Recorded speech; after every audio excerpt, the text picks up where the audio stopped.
Hi viewers, good morning. న్యూజన్ సమర్పిస్తున్న business breakfast షోకి స్వాగతం. ఏషియన్ మార్కెట్స్ లో ఒక ఫ్లాట్ ట్రెండ్ మనకు కనిపిస్తుంది. ఎస్జిఎక్స్ నిఫ్టీ కూడా ఒక 4 పాయింట్ల లాభంతో ట్రేడ్ అవుతుంది. దీన్ని బట్టి మన మార్కెట్స్ వాళ్ళ ఒక ఫ్లాట్ గా ఓపెన్ అయ్యే సంకేతాలు కనిపిస్తున్నాయి. But international cues or global cues ఈ రోజు మేబీ ఫస్ట్ అవర్ లో ఫస్ట్ ట్రేడింగ్ సెషన్ లో కొద్దిగా ఇంపాక్ట్ చూపించే అవకాశాలు మనకు కనిపిస్తున్నాయి. ఎందుకంటే యూకే సంబంధించిన ఎలక్షన్స్ రిజల్ట్స్ ఒక్కొక్కటిగా వస్తున్నాయి.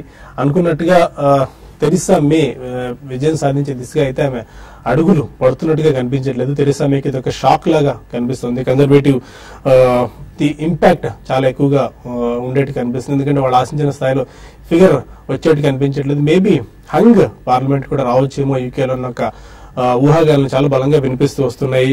And Teresa May poor performance కనిపిస్తోంది. ఎందుకంటే ఎవరు ఎక్స్పెక్ట్ చేయలేదు ఇది. బట్ లేబర్ పార్టీ మాత్రం చాలా ఉత్సాహంగా ఉంది. కన్జర్వేటివ్స్ అనుకున్న స్థాయిలో మెజార్టీ సాధించలేకపోతున్నారు. ఇక తెరిసా మే దిగాల్సిన సమయం ఆసన్నమైంది అంటూ వాళ్ళు వ్యాఖ్యలు కూడా చేయడం మనం చూస్తున్నాం. దీన్ని బట్టి మేబీ ఆల్మోస్ట్ 650 సీట్స్ లో 450-480 సీట్స్ దాకా మనకు రిజల్ట్స్ రావడం చూస్తున్నాము. బట్ యాజ్ ఆఫ్ నో అయితే కన్జర్వేటివ్స్ ఆశించిన స్థాయిలో పెద్దగా పై చేయి సాధిస్తున్నట్టుగా మనకి కనిపించట్లేదు. మేబీ హంగ్ వస్తే కొద్దిగా మన మార్కెట్స్ మీద కూడా ఇంపాక్ట్ ఉండే ఛాన్సెస్ కనిపిస్తున్నాయి. బ్రెక్సిట్ లాంటివి కొద్దిగా ఆలస్యమయ్యే అవకాశం ఉంది కాబట్టి.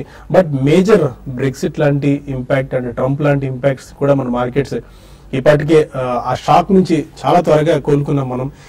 దీని ఇంపాక్ట్ పెద్దగా అయితే ఉండకపోవచ్చు. మేబీ ఇంట్రాడేలో స్టార్టింగ్ లో కొద్ది గొప్ప ఉండొచ్చేమో కానీ బట్ లాంగ్ టర్మ్ మాత్రం పెద్దగా ఇంపాక్ట్ మన మార్కెట్స్ మీద యూకే ఎలక్షన్ సంబంధించిన రిజల్ట్స్ ఉండకపోవచ్చు అనే వాదన చాలా బలంగా ఉంది.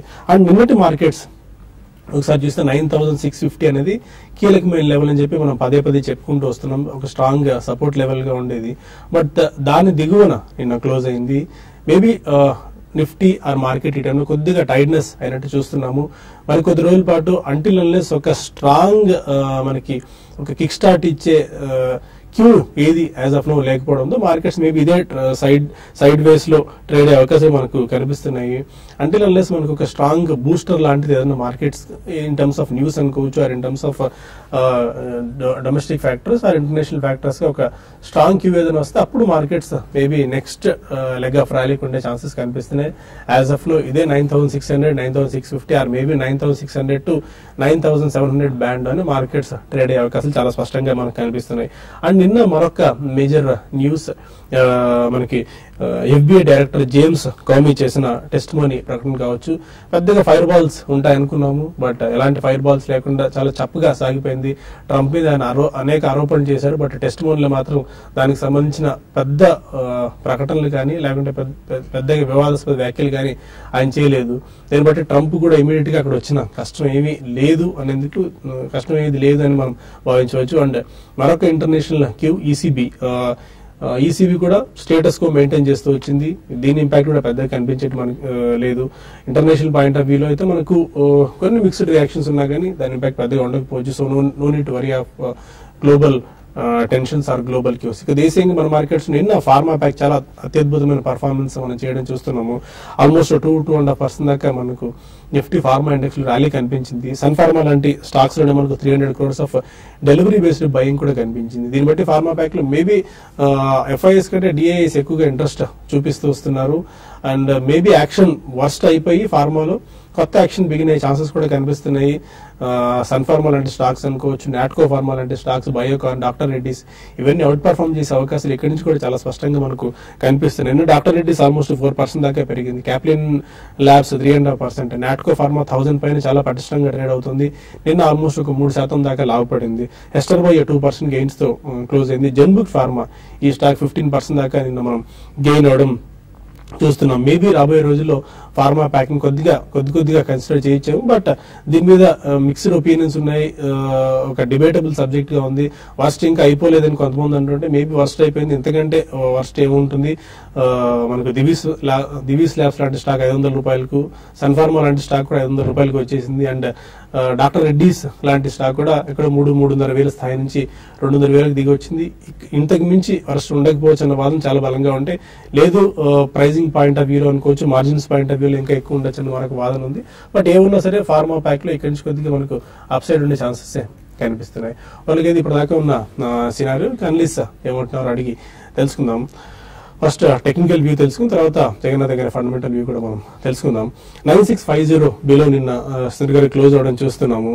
ఎలాంటి టెక్నికల్ పారామీటర్స్ మీరు అబ్జర్వ్ చేస్తున్నారు? మేబీ ఇనిషియల్ ట్రిగ్గర్ ఏదో అప్ సైడ్ కానీ డౌన్ సైడ్ కానీ రావాలంటే ఏ లెవెల్స్ ఈ టైంలో వాచ్ చేయాలి?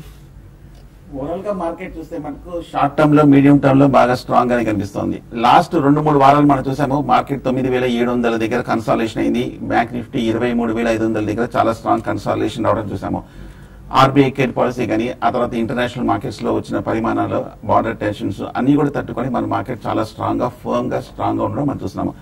దీనికి ప్రధానమైన కారణం అందరికీ తెలిసినట్టుగా మనకి ఎఫ్ఐస్ భారీ సెల్లింగ్, బయింగ్, అలాగే డొమెస్టిక్ ఇన్స్టిట్యూషన్స్ కూడా భారీ బయింగ్ సపోర్ట్ రావడంతో, అలాగే మ్యూచువల్ ఫండ్స్ కూడా బాగా కొనుగోలు చేయడంతో మనకి బాగా మార్కెట్ కూడా చాలా స్థిరంగా కనిపిస్తుంది. ఇక టెక్నికల్ గా వస్తే మటుకు మార్కెట్ లాస్ట్ 2-3 వారాలు ఒక రేంజ్ బౌండ్ లో ట్రేడ్ అవడం మనం చూస్తున్నాం. 9700, 9600 మధ్యన ఊగిసలాటం చూస్తున్నాము. ఒక ఇండెసిసివ్ ట్రెండ్, ఒక ర్యాలీ తర్వాత హై లెవెల్లో ఓవర్ బాట్ సిచ్యువేషన్ ఉండడం వల్ల మార్కెట్ హై లెవెల్లో ఒక టైర్డ్నెస్ వల్ల కొంచెం ఆగినట్టు కనిపిస్తుంది. అలాగే ఈ వారం కనుక మార్కెట్ ఇదే స్థాయిలో కనుక క్లోజ్ అవుతే ఒక స్వల్ప టెక్నికల్ గా ఒక downside reversal bar daily chart లోను, వీక్లీ చార్ట్ లోను ఏర్పడే అవకాశాలు కనిపిస్తుంది. అప్పుడు మార్కెట్ వచ్చే వారం కూడా ఒక స్వల్ప రియాక్షన్ కానీ కన్సాలిడేషన్ మోడ్ లో కానీ వెళ్లే అవకాశం కనిపిస్తుంది. కానీ మార్కెట్ 9600 దగ్గర కీలకమైన మద్దతు ఉంది కాబట్టి ఆ మద్దతు పైన ఉన్నంతసేపు మేజర్ ట్రెండ్ పాజిటివ్ ఉంది. ఒకవేళ ఇవాళ కానీ సోమవారం కానీ కనుక మార్కెట్ 9600 టెస్ట్ చేసే అవకాశాలు కూడా ఉన్నాయి కాబట్టి పరీక్షించినప్పుడు 9600 పైన నిలబడిందంటే పాజిటివ్ కన్సల్టేషన్ అనుకోవచ్చు. 9600 కింద క్లోజ్ అయితే ఒక షార్ట్ టర్మ్ లో ఒక స్వల్ప వీక్నెస్ వచ్చే అవకాశాలు కనిపిస్తుంది. ఎఫ్ఐ డేటా చూస్తే కనుక నిన్న కూడా వాళ్ళు ఇండెక్స్ లో కానీ స్టాక్ ఫ్యూచర్ కానీ స్వల్పంగా బై చేయడం కూడా చూసాము. ఒకసారి కనుక వాళ్ళు అగ్రెసివ్ గా దిగారంటే కనుక మళ్ళీ మన market up trend further resume కూడా అవటం చూడొచ్చు మనం. ఓవరాల్ గా సెక్టర్ వైజ్ చూస్తే కనుక ఈ మధ్యకాలంలో లాస్ట్ 1 వీక్ మార్కెట్ కన్సాలిడేషన్ లో హౌసింగ్ ఫైనాన్స్ కంపెనీస్ చాలా స్ట్రాంగ్ గా పెర్ఫార్మ్ చేశాయి. క్యాన్ఫిన్ హోమ్స్ కానీ లేదా కానీ దివాన్ హౌసింగ్, జిఐసి, గృహ ఫైనాన్స్ ఇవన్నీ కూడా బాగా బులిష్ ఉన్నాయి. వీటిని ఈ లెవెల్లో కూడా బై పొజిషన్ తీసుకోవచ్చు. లాస్ట్ 1 వీక్ కూడా మనం చెప్తున్నాం కొనమని చెప్పి. అలాగే మనకి ప్రైవేట్ బ్యాంక్స్ కూడా చూస్తే కనుక డిసిబి కానీ, federal bank, ICICI bank, Kotak bank ఇవన్నీ కూడా టెక్నికల్ గా బాగా పాజిటివ్ గా రావడం మనం చూసాము. షార్ట్ టర్మ్ ఇవి కొంచెం అవుట్ పెర్ఫార్మ్ చేసే అవకాశాలు కనిపిస్తుంది. ఇక ఐటీ స్టాక్ చూస్తే కనుక last 1 or 2 months lower rate నుంచి రికవరీ అవడం చూసాము. కానీ ఈ 2-3 రోజుల్లో హై లెవెల్లో మళ్ళీ కాషియస్ ట్రెండ్ రావడం మనం చూసాము. రెసిస్టెన్స్ కి వెళ్ళి మళ్ళీ మనకి గ్రోత్ కన్సర్న్స్ తోటి ఈ 2-3 రోజులుగా ఒక కరెక్షన్ లోకి మళ్ళీ ఎంటర్ అవుతున్నట్టుగా కనిపిస్తుంది. ఫార్మా చూస్తే కనుక లాస్ట్ 1 వీక్ లోయర్ రేట్ నుంచి రీబౌండ్ అయ్యి షార్ట్ టర్మ్ అప్ ట్రెండ్ లోకి ఒక రిలీఫ్ ర్యాలీలోకి ఒక బౌన్స్ బ్యాక్ అనేది చూస్తున్నాము. బహుశా షార్ట్ టర్మ్ టార్గెట్ ఈ లెవెల్లో పూర్తవుతుంది కాబట్టి ఈ లెవెల్లో మళ్ళీ ఫార్మా స్టాక్స్ ఆగి మళ్ళీ కన్సాలిడేషన్ లోకి వెళ్లే అవకాశాలు కనిపిస్తుంది. So on the whole market positive గానే ఉంది. 9500 కీలకమైన మద్దతు ఇవాళ సోమవారం ఒకసారి పరీక్షించే అవకాశాలు కనిపిస్తుంది.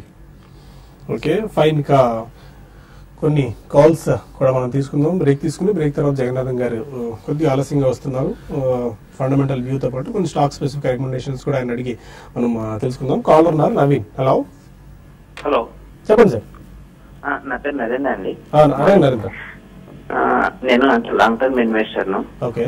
సో ఇన్ఫో హెచ్ అనేది నేను 2014 లో తీసుకున్నానండి. అది ఈ మధ్యనే ర్యాలీ వచ్చేసి కొద్దిగా ప్రాఫిట్ కి వచ్చింది. సో ఇంకా స్టిల్ కంటిన్యూ అవ్వచ్చా లేకపోతే హోల్డ్ చేసుకోమంటారా? ఇంకొకటి వచ్చేసి విజయ బ్యాంక్ రీసెంట్ గా తీసుకున్నాను. ఒక 30% ప్రాఫిట్ లో ఉన్నాను. సో ఫండమెంటల్ గా ఏ విధంగా ఉంది ఈ 2 స్టాక్స్ గురించి? విజయ బ్యాంక్ చూస్తే కనుక ఈ మధ్య బాగా పెర్ఫార్మెన్స్ చూసాము. టెక్నికల్ గాను ఫండమెంటల్ గాను చూస్తే కనుక బాగా మంచి ర్యాలీ కూడా రావడం మనం చూసాము. 30 రూపాయల నుంచి 100 రూపాయల వరకు వెళ్ళటం మనం చూస్తున్నాము. 100 రూపాయల దగ్గర చూస్తే మటుకు విజయ బ్యాంక్ 90-100 రూపాయల దగ్గర లాంగ్ టర్మ్ రెసిస్టెన్స్ కనిపిస్తుంది. 2011 లో చూస్తే కనుక మేజర్ పీక్ 90 to 100 ఉంది. అక్కడి నుంచి ఒక మార్కెట్ లో ఈ స్టాక్ లో కొంచెం కన్సాలిడేషన్ లోకి కరెక్షన్ లోకి వెళ్లే అవకాశం ఉంది. ఓవరాల్ గా ఈ మధ్య మనకి పిఎస్యూ మిడ్ క్యాప్ లో చూస్తే కనుక విజయ బ్యాంక్ చాలా బాగా స్ట్రాంగ్ అవుట్ పెర్ఫార్మెన్స్ అనేది మనం చూసాము. సో కంటిన్యూ టు హోల్డ్ చేయండి. ఒకవేళ మార్కెట్ కనుక ఫర్దర్ అప్ ట్రెండ్ వస్తే కనుక విజయ బ్యాంక్ కూడా మళ్ళీ రీసెంట్ పీక్స్ కూడా వెళ్లే అవకాశాలు కనిపిస్తుంది. అలాగే ఇన్ఫో ఎడ్జ్ చూస్తే కనుక టెక్నికల్ గా ఈ మధ్య కాలంలో ఒక స్వల్ప అప్ ట్రెండ్ అనేది మనం చూసాము. చాలా కాలం మనకి 800-850 దగ్గర మనకి ఆ మధ్య ఏప్రిల్ మార్చి లో బాగా 2-3 నెలలు కన్సాలిడేషన్ అయ్యి ఈ నెల రోజుల్లో బాగా ఒక అప్ మూవ్ అనేది రావడం మనం చూస్తున్నాము. హోల్డ్ చేయండి. టెక్నికల్ గా పాజిటివ్ గా ఉంది. మొన్న Q4 రిజల్ట్ చూస్తే కనుక స్లైట్ గా అండర్ పెర్ఫార్మ్ చేసినప్పటికీ ఓవరాల్ గా మనకి లాస్ట్ కపుల్ ఆఫ్ ఇయర్స్ గా చూస్తే కనుక ఇన్ఫో ఎడ్జ్ కూడా మంచి పెర్ఫార్మెన్స్ చూసాము. 0 డెట్ ఉన్న కంపెనీ, ఫండమెంటల్ కూడా చాలా స్ట్రాంగ్ గా ఉంది. కాకపోతే వాల్యుయేషన్స్ కొంచెం హైయర్ లెవెల్లో ఉంది. సో ప్రస్తుతానికి హోల్డ్ చేయండి. 1100 దగ్గర టెక్నికల్ గా ఇన్ఫో ఎడ్జ్ లో రెసిస్టెన్స్ కనిపిస్తుంది. విజయవాడ నుంచి Subbarao. Okay fine, call cut అయినట్టుంది. వచ్చిన బ్రేక్ తీసుకుందాం. బ్రేక్ తీసుకుని మనం మరిన్ని కాల్స్ అండ్ మెయిల్స్ తీసుకుందాం. Stay with us.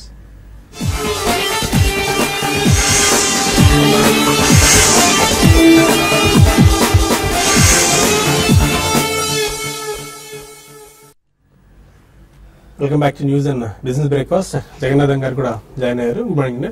ఎలాంటి ఫండమెంటల్ వ్యూతో మీరు ఉన్నారు? ఎందుకంటే మనకి యుఎస్ యూకే ఎలక్షన్స్ లో ఎస్పెషల్లీ మనకి స్ట్రాంగ్ బ్యాక్ ఫేర్ లాగా కనిపిస్తుంది తెరిసా మేకి. మేబీ బ్రెక్సిట్ మీద దీని ఇంపాక్ట్ ఉండొచ్చని చెప్పి స్ట్రీట్ ఎక్స్పెక్ట్ చేస్తుంది. అనుకున్న దానికంటే చాలా తక్కువ సీట్స్ కన్జర్వేటివ్ పార్టీకి రావడం మనం చూస్తున్నాము.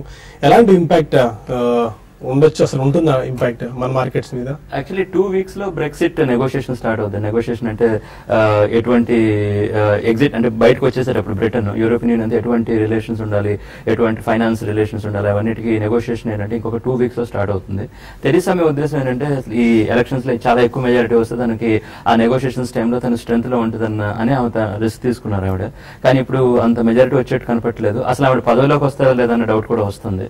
సో ఆ పక్షంలో ఏంటంటే ఆ నెగోషియేషన్స్ అప్పుడు బ్రిటన్ వీక్ అవుద్ది. మామూలుగానే బ్రిటన్ అనే కంట్రీ వీక్ అవుతున్న సైకిల్లో ఉంది కాబట్టి ఇది ఆ వీకనింగ్ సైకిల్ కి ఇంకొంచెం స్పీడ్ అప్ చేసే ప్రాసెస్ అనమాట. సో కాబట్టి ఏంటంటే బ్రెక్సిట్ రిలేటెడ్ కన్ఫ్యూజన్ కంటిన్యూ అవుతుంది.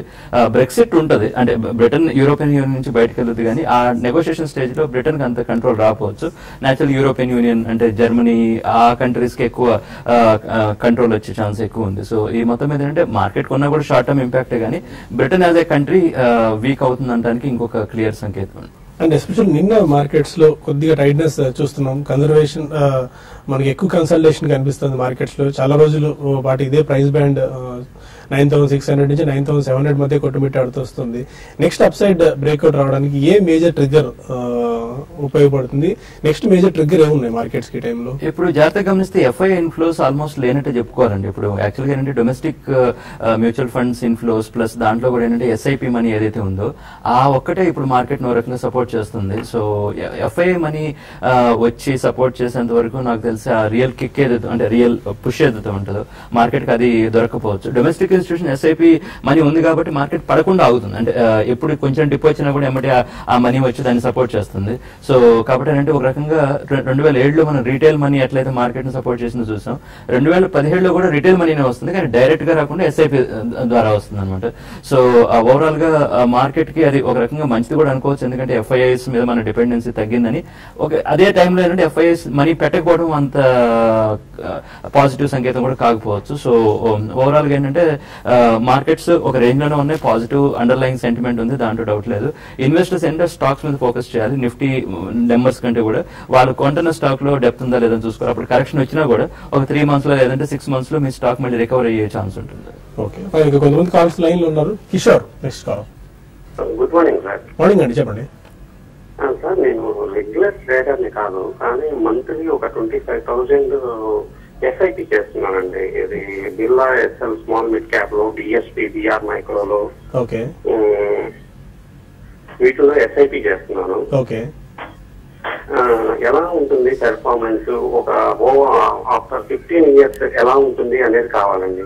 చాలా ఎక్సలెంట్ గా ఉంటుంది, అందులో తిరిగిలేదు. 25,000 నెలలా పెడదాం అనుకుంటున్నారు, దట్టు 15 సంవత్సరాల పాటు పెడదాం అనుకుంటున్నారు. ఎలాంటి గైడెన్స్ ఇస్తారు? ఎందుకంటే 2 మంచి ఫండ్స్ సెలెక్ట్ చేసుకున్నారు. మార్కెట్ లో మీకు ఐడియా లేదంటూనే మార్కెట్ లో ఐడియా ఉన్న కంటే కూడా మీరు బెటర్ గా చేస్తున్నారని చెప్పొచ్చండి. ఎందుకంటే మీరు సెలెక్ట్ చేసుకున్న 2 మ్యూచువల్ ఫండ్స్ మంచి మ్యూచువల్ ఫండ్స్ సెలెక్ట్ చేసుకున్నారు, మంచి హౌసెస్ అంటే Birla Sun Life, DSP Black Rock, fund managers కూడా చాలా ఎఫిషియెంట్ ఫండ్ మేనేజర్స్. సో మీరు అదే కంటిన్యూ చేస్తూ ఉండండి. మార్కెట్ లో కరెక్షన్స్ వచ్చినా కూడా మీరు దానికి ఎక్కడ అంటే బెదరకుండా అది కంటిన్యూ చేస్తుండండి. అది అది అది మీరు చేస్తా ఉంటే డెఫినెట్ గా 15 ఏళ్ల తర్వాత మీరు చాలా ఎక్కువ నెట్వర్క్ క్రియేట్ చేసుకునే అవకాశం ఉందండి. సో మీరు ఇంకా మీరు ఏ లెవెల్లో స్టార్ట్ చేశారు చెప్పలేదు ఎస్ఐపి. ఫర్ ఎగ్జాంపుల్ ఈ మధ్య స్టార్ట్ చేస్తుంటే అది వేరే విషయం, కానీ మీరు ఒక 2 years బ్యాక్ స్టార్ట్ చేస్తుంటే ఆల్రెడీ మీకు చాలా వెల్త్ క్రియేట్ అయ్యి ఉండాలి ఇప్పటికే. బట్ మంచి పద్ధతి అండి. మిగతా ఆడియన్స్ కూడా ఒక రకంగా అంటే ఎలా ఇన్వెస్టింగ్ చేయాలి, మనకి మార్కెట్ తో ఐడియా లేకపోయినా ఎలా చేసుకోవచ్చు అనే దానికి ఒక చిన్న ఉదాహరణ. హ్యూజ్ వెల్త్ క్రియేట్ అవుతుందండి. మీరు ఇన్ని సంవత్సరాల పాటు దట్ ఇంత అమౌంట్ మీరు ఇన్వెస్ట్ చేసుకుంటే వెళ్తే మంచి ఫండ్స్ లో నో డౌట్ చాలా కార్పస్ మీ ఫ్యామిలీకి మీరు క్రియేట్ చేసినట్టు అవుతుంది. హైదరాబాద్ నుంచి మురళీకృష్ణ మరొక. హలో, అడగండి మురళీకృష్ణ.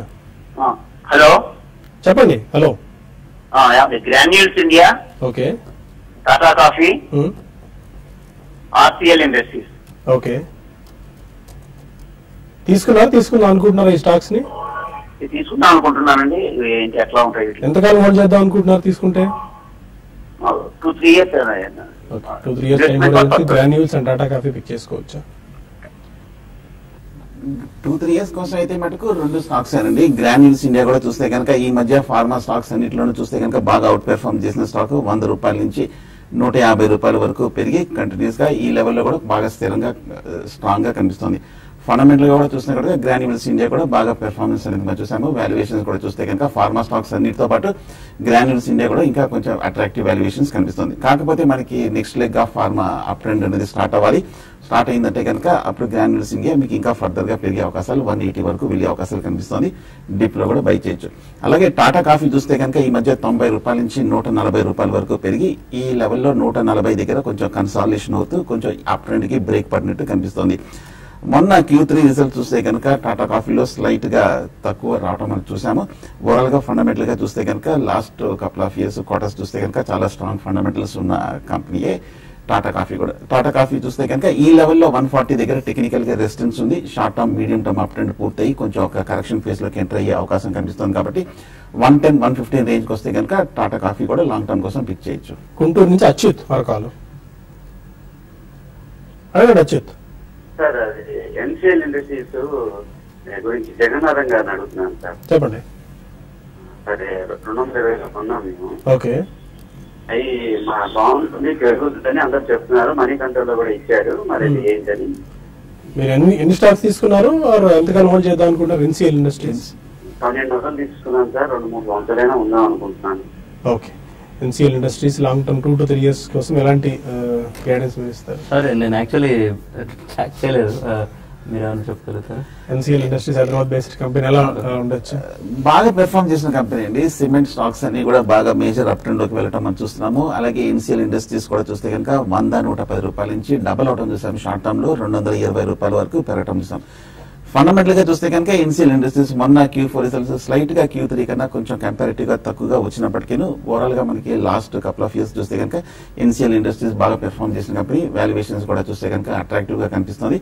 అలాగే సెగ్మెంట్ కూడా చూస్తే కనుక అవుట్లుక్ సిమెంట్ కూడా చాలా స్ట్రాంగ్ గా కనిపిస్తుంది. ఈ మధ్య రియల్ ఎస్టేట్ కన్స్ట్రక్షన్ పికప్ అవడంతో so NCL good bye for long term. కాకపోతే కొంచెం టెక్నికల్ గా డబుల్ అయ్యి ఇప్పుడే కొంచెం కరెక్షన్ ఫేస్ లో ఉంది. కాబట్టి చిన్న ఈ ఓవర్ బాట్ సిచ్యువేషన్ అడ్జస్ట్ అయిన తర్వాత 180 లెవెల్స్ లో మీరు కొనొచ్చు లాంగ్ టర్మ్ కోసం. ఓకే, 1 or 2 మెయిల్స్ తీసుకుందాం. మురళీ కృష్ణ మెయిల్ చేశారు. నైల్ 80 షేర్స్ ఉన్నాయట 710 రూపీస్ లో. ప్రస్తుతం 599-600 రూపీస్ పడిపోయింది స్టాక్. యావరేజ్ చేసుకోవచ్చా? ఫండమెంటల్ గా ఎలా ఉంది నైల్? ఓకే, నైల్ చూస్తే కనుక టెక్నికల్ గా ఈ మధ్య కాలంలో లాస్ట్ ఒక 1 year గా బాగా పెరిగిన స్టాక్. ఇన్ఫాక్ట్ 200 రూపాయల నుంచి మనకి నైల్ 770 రూపాయల వరకు బాగా పెరిగిన తర్వాత ఈ లెవెల్లో ఓవర్ బాట్ సిచ్యువేషన్ తర్వాత ఇప్పుడే కొంచెం ఒక టెక్నికల్ గా ఒక చిన్న స్వల్ప రియాక్షన్ అనేది రావడం మనం చూస్తున్నాము. ఓవరాల్ గా గ్లాస్ ప్రొడక్ట్స్ తయారు చేసే ఈ కంపెనీ చూస్తే కనుక ఫండమెంటల్ గా కూడా స్ట్రాంగ్ అని కనిపిస్తుంది. నైల్ బహుశా షార్ట్ టర్మ్ చూస్తే కనుక ఒక స్వల్ప కరెక్షన్ వచ్చే అవకాశాలు కనిపిస్తుంది. ఓవర్ బాట్ సిచ్యువేషన్ అడ్జస్ట్మెంట్ అయ్యే అవకాశాలు కనిపిస్తుంది.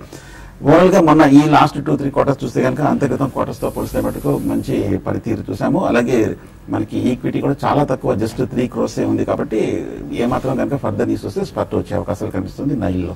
ఓకే, ఇక all roads leads to Vizag. Vizag కోసం టీం అంతా ఇప్పటికే సమాయత్తమైంది. టీం మెంబర్స్ అంతా ఇప్పటికే చేరుకున్నారు వైజాగ్ కి. సో ఇక మీరు ఆలస్యం చేయకండి. సో మనకి రేపు ఎల్లుండి 2 రోజుల పాటు శని ఆదివారం సమావేశాలు జరిగిపోతున్నాయి. కాబట్టి మనకి work shop, technical and fundamental work shop ఇప్పటికే ఎవరైనా ఆన్లైన్ లో పే చేయలేని పరిస్థితి అంటే డైరెక్ట్ గా మీరు చంద్రాస్ హోటల్ కి వెళ్ళి మన టీం ఉంటారు అక్కడ. ఆ టీమ్ తో డైరెక్ట్ గా మీరు అమౌంట్ పే చేసి రిజిస్ట్రేషన్ చేసుకోవచ్చు. So don't miss this opportunity. Kutumbarao గారు కూడా వస్తున్నారు ఇక్కడ మనకి ప్రోగ్రామ్ హాజరు. అనలిస్ట్ అందరూ అక్కడికి వస్తున్నారు కాబట్టి మంచి మల్టీబ్యాగర్ స్టాక్ ఐడియాస్ కూడా అక్కడ ఇచ్చే అవకాశం ఉంది. So don't miss this opportunity. And ఇంకా చాలా మెయిల్స్ అండ్ ఫోన్ కాల్స్ మనం TV5 మనీలో కలిసినప్పుడు తీసుకుందాం. చిన్న బ్రేక్ తీసుకుని TV5 మనీలో యూట్యూబ్ వేదిక ద్వారా కలుద్దాం. Stay with us.